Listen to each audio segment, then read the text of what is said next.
reaction that WWE stars are mostly unable to refuse creative plans, that they're paid to be characters in a television show, damn it, and that it's their job to go through with storylines and angles whether they want to or not. If they don't, well, they can either get to the back of the queue or alternatively get out the door, because they're clearly not a team player, and hell, there are plenty of other performers who will do it. Despite the implications of turning down storylines, WWE stars do sometimes stand up and say no for a variety of reasons. Career progression be damned. I'm Adam Pacitti from Cultaholic Wrestling, and these are 10 WWE stars who refused storylines. Join us. Number 10, Ken Shamrock. Ken Shamrock is about as no-nonsense a performer that has ever graced a pro wrestling ring. I mean, just look at him. Do you think that that man is going to go in for any nonsense? Not a chance. His patience was tested during the off-the-wall Attitude Era, however, as WWE attempted to put him in a compromising position. In early 1999, Shamrock's storyline sister Ryan was introduced as part of a storyline with Val Venus, with the big Val Boski seducing the world's most dangerous man's sibling and causing Ken's notoriously short temper to explode.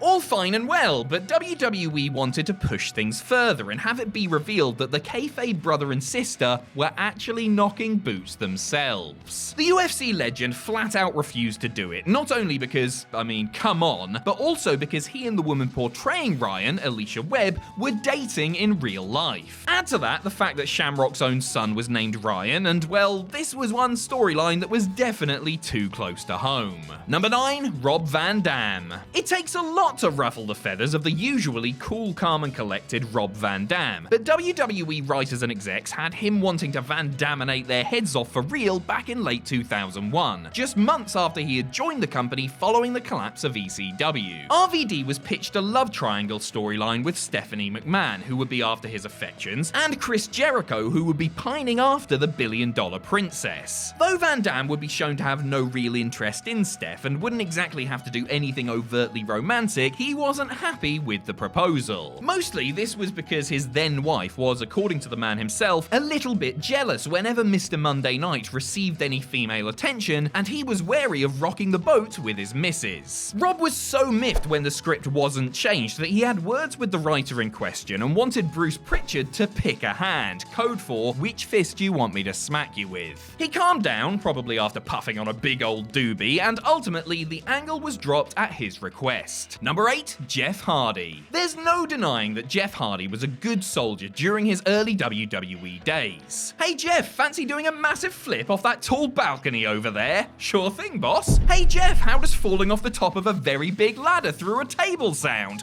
Sounds good to me, Chief. But while the charismatic enigma was more than happy to put his body on the line, he wasn't about to put his lips where they didn't belong. As he revealed during a 2003 shoot interview, the one thing Jeff outright refused to do was kiss Lita on screen. WWE asked him to play tonsil hockey with his brother's lover in late 2001 when they were teasing a Team Extreme breakup, but the younger Hardy told Stephanie McMahon that there was no chance. He and Matt had always said that they would never cross that line and do a storyline based on the couple's real relationship. According to Jeff, the threesome were then taken off the road for several weeks, supposedly as a punishment for not following through with the creative team's wishes. Number 7, The Ultimate Warrior. The Ultimate Warrior was the ultimate WWE babyface during his late 80s and early 90s prime, captivating young fans with his pulsating entrance, colourful appearance, and endearingly incoherent promos. I have no idea what he's talking about, but look at how passionate and muscular he is. Despite Babyface Warrior basically being a license to print money, Vince McMahon felt the act had run its course in late 92 and drafted up plans to turn him heel. The idea was that he would ditch the music and the face paint and the bright attire, you know, everything that made him so popular in the first place, in order to feud with new WWE champion Bret Hart. The chairman's pitch was countered by Warrior, who considered his character his brand and was very hands-on with any and all decisions relating to it. And he would only agree to do it on the condition that he received a lot more money, got to skip the house shows, and, oh yeah, was allowed to visit Hollywood and audition for film and TV roles whenever he fancied. That was basically Big Jim's way of saying no thanks to turning rogue, and he was gone from the company soon after. Number 6, CM Punk. The reasons for CM Punk deciding to walk out and leave WWE in early 2014 are numerous and varied. He was beat up, he was burnt out, and had a list of grievances longer than the Lord of the Rings films. One of his big misgivings, as talked about during that infamous Art of Wrestling podcast appearance, was his scheduled WrestleMania 30 plan. In the meeting he had with Vince and Hunter before he headed home for good, Punk was informed by the boss that he would be wrestling his son-in-law on the grandest stage. According to Punk, he then turned to the game and said, "All due respect, I do not need to wrestle you. You need to wrestle me. I do not want to wrestle you. In fact, I seriously resent you for not putting me over 3 years ago when you should have." Jeez, say what you really mean, Phil. The straight-edge superstar was told that he was booked to win the bout, but at that point, he didn't care about the result and steadfastly refused to do a storyline or match with the Cerebral Assassin. Number 5, Owen Hart. Owen Hart was a man of high moral fiber and definitely not a nugget. As a happily married family man who grew up around a traditional wrestling territory, his personal philosophy was often at odds with the sex and violence attitude era of the late 90s. The Rocket just wanted to show up, do his job, pull some pranks, win some slammies, and go home without being drawn into the smut and innuendo. So when the writers asked him to do a storyline where he would lust after Deborah, the on-screen squeeze of his tag team partner and real-life buddy Jeff Jarrett, he expressed his displeasure with the whole situation and refused to go through with it, even after tweaks were made. Owen wasn't about to put his actual family in a compromising position and told the company that he would not go through with the angle. In response, WWE saddled him with the puritanical and comical blue blazer gimmick as Owen became the masked Avenger, rallying against the tawdry scenes he saw every Monday night on Raw. Really, it's hard to blame Owen for not wanting to portray an adulterer on global television, given the weird world in which wrestling resides, where lines between fantasy and reality are often blurred. Number 4, Davari. After some regrettable timing and lack of foresight left WWE with no choice but to axe the Muhammad Hassan and Davari pairing in 2005, both men must have wondered where their careers stood after they had been such a controversial heat-seeking act. For Hassan, it was the end of the line, but WWE had other plans for Davari. And initially, those were terrible, terrible plans. According to the man himself, he was approached with a plan to change his name to George W. Bush and have him come out as a red, white, and blue patriot proclaiming his love for America. Davari immediately informed Stephanie McMahon that it was a bad idea, to which the boss's daughter agreed. Davari suspected the idea was a Vince one and that Steph was just the messenger. Davari cited the character having A, no longevity, and B, being absolutely pissing ridiculous as his reasons for not wanting to do it. Instead, he took a bit of time away and came back as Kurt Angle's personal referee cum manager. Vince McMahon, intent on ruining at least one person's career, unleashed Kerwin White just weeks later. Number 3, Roddy Piper. When Roddy Piper returned to WWE in 2003, he came back with a bit of bad blood still simmering between himself and Vince McMahon and company. He had been outspoken about the direction change sports entertainment had taken in recent years, in particular the increased stunts, shock TV storylines, and sexualization of performers. In his 2002 autobiography, he mentioned in particular Rikishi's famous stink face move and how he would never allow himself or any member of his family to be subject to something so degrading. So, what do you think the first thing they asked him to do was? Well, it wasn't to take a stink face actually, but rather join Vince McMahon's Kiss My Ass Club, which the Rowdy Scott wasn't going to entertain.